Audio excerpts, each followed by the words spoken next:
नमस्कार दोस्तों, मेरे YouTube चैनल पर आपका हार्दिक स्वागत है। उम्मीद करता हूँ आपको मेरे द्वारा बनाए गए वीडियो पसंद आ रहे होंगे।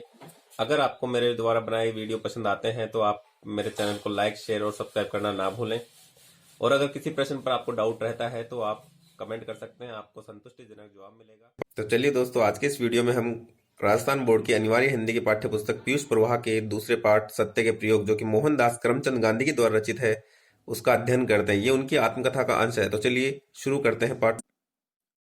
पांचवा और अंतिम पार्ट है खादी का जन्म, जो कि गांधी जी की आत्मकथा के अंश से लिया गया है, सत्य के प्रयोग से लिया गया है। खादी का जन्म।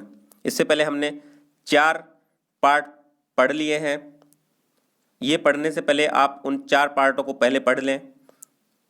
इसके लिए आप मेरी प्लेलिस्ट में जाकर उनको सर्च कर सकते हैं। तो चलिए शुरू करते हैं। खादी का जन्म। मुझे याद नहीं पड़ता कि सन 1908 तक मैंने चरखा या करघा कहीं देखा हो। फिर भी मैंने हिंद स्वराज्य में यह माना था कि चरखे के जरिए हिंदुस्तान की कंगालियत मिट सकती है, हिंदुस्तान की गरीबी मिट सकती है। गुलाम भारत में हिंदुस्तान में बहुत ज़्यादा गरीबी थी, उसी की चर्चा यहाँ पर की गई है कि चरखे के जरिए जब व्यक्ति खुद का काम करने लग जाएगा तभी हिंदुस्तान की कंगालियत मिट सकती है। और यह तो सबके समझ सकने जैसी बात है कि जिस रास्ते भुखमरी मिटेगी उसी रास्ते स्वराज्य मिलेगा। और जब भारत की भुखमरी मिट जाएगी, गरीबी मिट जाएगी, तभी भारत स्वतंत्र होगा। सन 1915 में मैं दक्षिण अफ्रीका से हिंदुस्तान वापस आया था। इंपॉर्टेंट लाइन है कि गांधी जी दक्षिण अफ्रीका से हिंदुस्तान कब लौटे थे? 1915 ईस्वी में। तब भी मैंने चरखे के दर्शन नहीं किए थे। आश्रम के खुलते ही उसमें करघा शुरू किया था। करघा शुरू करने में भी मुझे बड़ी मुश्किल का सामना करना पड़ा। हम सब अनजान थे, अतएव करघे के मिल जाने भर से करघा चल नहीं सकता था। आश्रम में हम सब कलम चलाने वाले, ये व्यापार करना जानने वाले लोग इकट्ठा हुए थे। हम में कोई कारीगर नहीं था, करघा चलाने वाला नहीं था, इसलिए करघा प्राप्त करने के बाद बुनना सिखाने वाले की आवश्यकता पड़ी। काठियावाड़ और पालनपुर से करघा मिला और एक सिखाने वाला आया।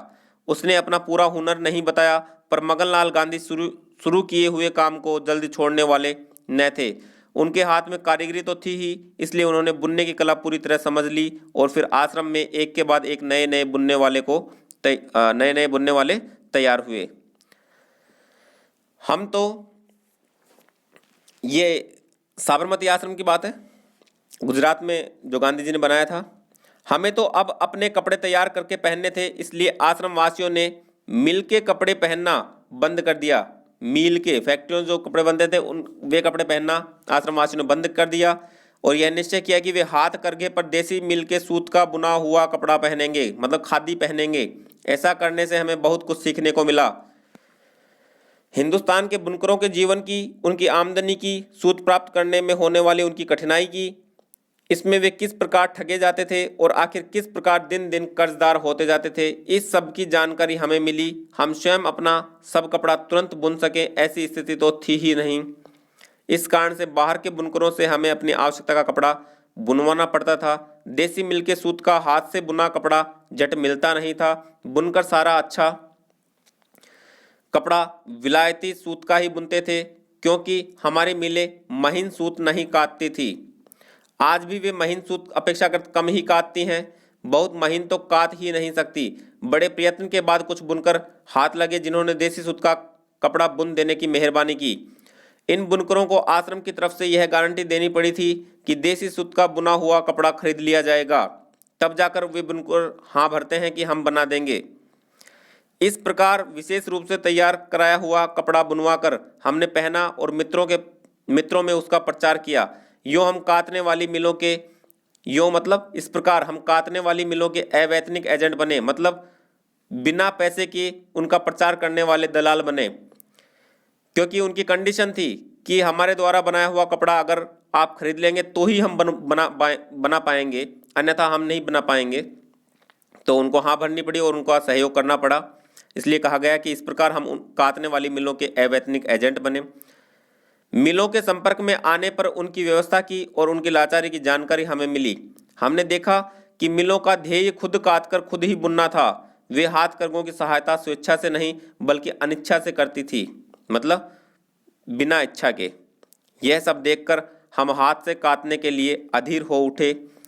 हमने देखा कि जब तक हाथ से काटेंगे नहीं तब तक हमारी पराधीनता बनी रहेगी, तब तक हम गुलाम जीवन ही यापन करेंगे।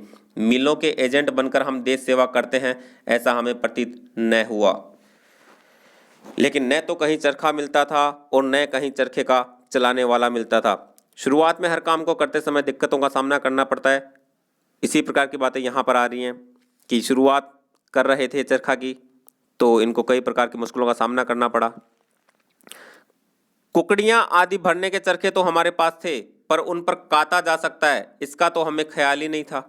एक बार कालिदास वकील एक बहन को खोजकर लाए। उन्होंने कहा कि यह बहन सूत काट कर दिखाएगी। उसके पास एक आश्रमवासी को भेजा जो नए काम सीख लेने में बड़े होशियार थे, पर हुनर उनके हाथ भी नहीं लगा। दिन तो बीते जा रहे थे, मैं अधीर हो उठा था। मतलब मेरा धैर्य जवाब दे रहा था कि और कितना समय लगेगा। आश्रम में आने वाले हर ऐसे आदमी से जो इस विषय में कुछ भी बता सकता हो, मैं पूछताछ किया करता था। मतलब कोई भी आश्रम में आता था, मैं उससे यही पूछताछ करता था चरखे के बारे में, किस प्रकार से होगा, किस प्रकार से सूत काता जाता है, किस प्रकार से कपड़े बुने जाते हैं, इन सब बातों का जिक्र मैं उससे किया करता था। पर काटने का इजारा तो स्त्री का ही था। काटने का क्या, काटने का, सूत काटने का। देखो काटना नहीं होता, ये काटना होता है। सूत काटने का इजारा, इजारा मतलब एकाधिकार किसका था, ठेका स्त्री का ही था। अतएव कोने कोने में पड़ी हुई काटना जानने वाली स्त्री तो किसी स्त्री को ही मिल सकती थी। सन 1917 में मेरे गुजराती मित्र मुझे भड़ोत शिक्षा परिषद में घसीट ले गए। मतलब घसीट ले जाने का मतलब ये नहीं कि घसीट कर लेकर गए, जबरदस्ती ले गए। वहाँ महासाहसी विधवा बहन गंगाबाई मुझे मिली। भड़ोत शिक्षा परिषद में कौन मिली गांधी जी को, विधवा बहन गंगाबाई। वे पढ़ी लिखी अधिक नहीं थी, पर उनमें हिम्मत और समझदारी साधारणतः जितनी शिक्षित बहनों में होती है उससे अधिक थी। हिम्मत वाली थी, समझदार थी, साहसी थी। उन्होंने अपने जीवन में अस्पृश्यता की जड़ काट डाली थी। वे बेधड़क दलितों से मिलती और उनकी सेवा करती थी, क्योंकि गुलाम भारत में छुआछूत की प्रथा थी।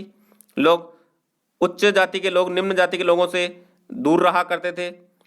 उनके पास पैसा था, पर उनकी अपनी आवश्यकताएं बहुत कम थी। किसके बारे में बताया गया है, विधवा बहन गंगाबाई के बारे में, कि पैसे वाली थी लेकिन उनकी आवश्यकताएं बहुत कम थी।